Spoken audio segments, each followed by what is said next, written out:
Hey friends, Melanie Monaco here. I'm an integrative nutrition health coach and yoga instructor, eating psychology specialist, and of course self-love expert. And today I'm going to chat about all things gratitude. So I want to talk about gratitude because I just used this yesterday. I'll tell you a little story. So you know that I have been on the journey of recovering from disordered eating for, oh my gosh, so long now, a while. And yes, I have reached this point where I have total love and acceptance of my body, and I feel so profoundly grateful for my body. But that doesn't mean that I don't have sneaky little thoughts come back into my mind that have to do with food anxieties or body shame, whatnot. And so yesterday, I was flying back from California. I was visiting my family out there, and we stopped by this amazing, on the way to the airport, we stopped by this amazing plant-based bistro called Sage in Culver City. And if you've been there, you know it's so good. If you live in LA and haven't been there, you gotta go. Sage Plant-Based Bistro. I think they have a few locations. And so we picked up some sandwiches along the way, and then I also got, what did I get? A pecan roll. It's like a cinnamon roll that had pecans in it. So you know I loved baked goods. So I saw it. She was like, it's plant-based. It's so good. And I was sold. So I got this amazing pecan roll, and so on the plane, I was like, yes, so excited for my little snack and my treat, and I was munching on it, and it was, oh my God, it was amazing. And then I noticed this like guilt pop into my mind of like, oh my gosh, like you've already had X, Y, and Z today, and you're eating this, and I'm sure you know these thoughts come into so many of our minds. And I've gotten to a point where they don't usually come into my brain space anymore, but every once in a while they do. And yesterday was one of those days. And so I'm going to share with you how I deal with it, because I don't have time for that. So my number one tool is gratitude, to nip those things right in the bud. So anytime I have these thoughts come into my mind of, you know, for whatever reason thinking I shouldn't be eating what I'm eating, and which is taking away from the whole experience, you know, of enjoying my food, I'm like, I just go straight to gratitude. Like, I am so grateful for this gluten-free vegan pecan roll. I am so grateful for my taste buds to be able to experience this amazing, delicious food. I am so grateful that my body can process this amazing food and receive such incredible nutrients from it. I am so grateful for my body and everything it does for me all day long. You know, like you can really get in there and go down the rabbit hole of gratitude rather than going down the rabbit hole of self-loathing or fear or whatever it is. And when you go down the gratitude rabbit hole, you're able to enjoy what you're eating so much more. And your body will actually process it better. So I'm going to share some science behind this with you, because you know I'm a little woo-woo, but like I do back myself up. I'm spiritual but practical. So here's the practical aspect of this. There was this study that was done, I believe it was with teenagers, and they had the teenagers eat a meal, and they recorded the way that their body assimilated the nutrients. And the teenagers ate the meal, like I think it was in silence. There was no distractions. It was just them and the food, plain and simple. And then they had the teenagers eat the same meal. Everything was exactly the same, except they had two people yelling at them while they were eating. And I believe that, yeah, this is right.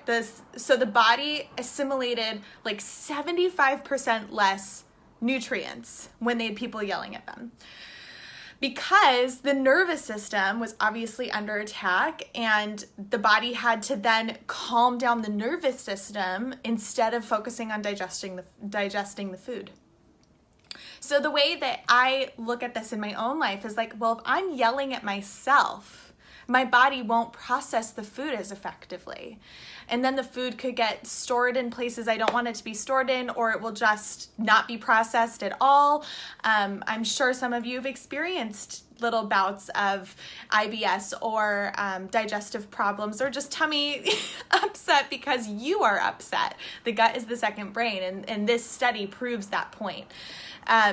in that when you're eating and, when you're in a positive mind space, that is the best way for you to nourish your body, plain and simple, regardless as to what you're eating.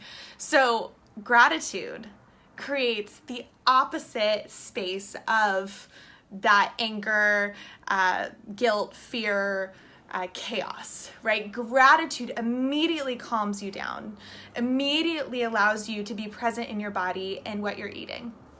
So this is what I use all the time, or what I've been using for so many years, and it still is as effective as ever. And so that's just one way you can use gratitude. That's a very specific instance. But other instances you can use gratitude, I at the end of every single one of my classes that I teach, whether it's restorative yoga, like high intensity, whatever it is, I always have my students express gratitude for their body at the end of class. Usually it goes something like this, and you can do it with me. I'm going to show you the whole thing that I do. So, students will just have done a Shavasana and they're coming back up, and so I invite them to sit in a easy sitting position, whatever that is for them. And I have them close their eyes. So you can do this with me. Close your eyes. And you bring your hands to heart center and you rub your palms together to create heat. And just take some deep breaths. And once you feel your hands get nice and toasty, place a hand over your heart and a hand over your belly and take a deep breath in.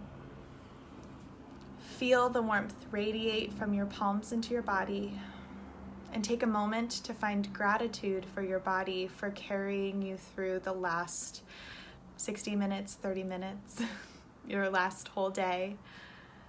Gratitude for yourself for showing up to take care of your body. And occasionally I will tell my students to find one more thing to be grateful for. So you can do that now. And gently allow your eyes to open. So that's my gratitude practice that I do at the end of every single one of my yoga, fitness classes, whatever I'm teaching. And I just think that it is so important after you move your body to express gratitude that you're able to do that. Even if you didn't get to whatever pose you wanted to do, or you didn't stay in plank as long as you wanted, whatever it is, as long as you're able to express gratitude for your body, then you'll immediately be able to come back to a place of being present in your body, and the work that you would have done will be so much more profoundly transformative. So gratitude is so important in when you're moving your body, and of course when you're nourishing your body, and then throughout your day. So I gave you two very specific instances of using gratitude when eating and food anxieties come up, gratitude when you're moving your body, exercising your body.